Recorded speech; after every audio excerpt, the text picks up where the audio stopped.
Wajib UAS mata kuliah Manajemen Sumber Daya Manusia.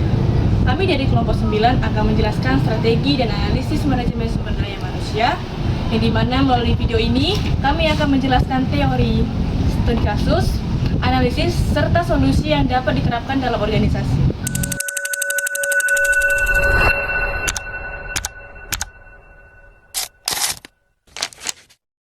Di era persaingan bisnis semakin ketat, perusahaan tidak hanya membutuhkan modal dan juga teknologi, tetapi juga memerlukan sumber daya manusia yang berkualitas. Karena itu, strategi dan analisis manajemen sumber daya manusia menjadi faktor penting dalam mencapai tujuan organisasi.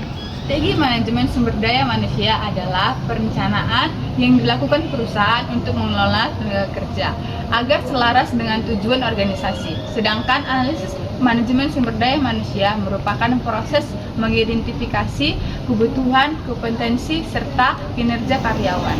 Apa saja yang termasuk dalam strategi dan analisis manajemen sumber daya manusia? Penjelasan teori. Pertama, perencanaan SDM untuk menentukan jumlah tenaga kerja yang dibutuhkan. Kedua, analisis jabatan untuk mengetahui tugas dan tanggung jawab setiap posisi yang ada. Ketiga, rekrutmen dan seleksi untuk mendapatkan kandidat terbaik. Keempat, pelatihan dan pengembangan agar kompetensi karyawan terus meningkat. Kelima, penilaian kerja dan kompensasi yang adil agar karyawan termotivasi. Drama kasus perusahaan. Kasue. PT Maju Bersama mengalami penurunan kinerja. Saya melihat target perusahaan selama 6 bulan ini tidak tercapai. Apakah yang sebenarnya terjadi?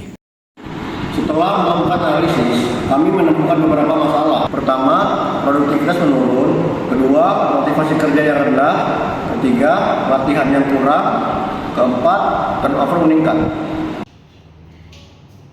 Sebagai karyawan, kami merasa beban kerja kami semakin berat. Selain itu, pelatihan untuk meningkatkan kemampuan kerja juga sangat jarang diberikan. Jika kondisi ini terus berlanjut, perusahaan bisa mengalami kerugian. Hasil analisis menunjukkan bahwa perusahaan belum memiliki strategi pengembangan SDM yang efektif. Berdasarkan kasus tersebut, bagaimana analisis kelompok?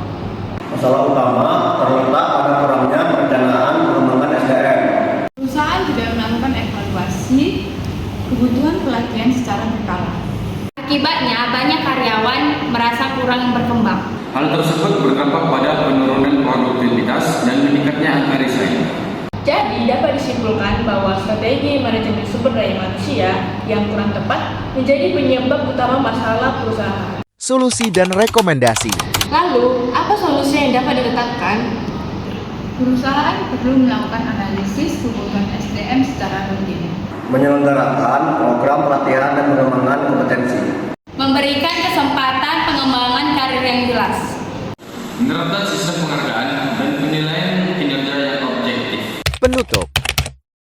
Ini dapat disimpulkan bahwa strategi dan analisis manajemen sumber daya manusia memiliki peran yang sangat penting dalam keberhasilan organisasi. Melalui analisis yang tepat, perusahaan dapat mengambil keputusan yang lebih efektif.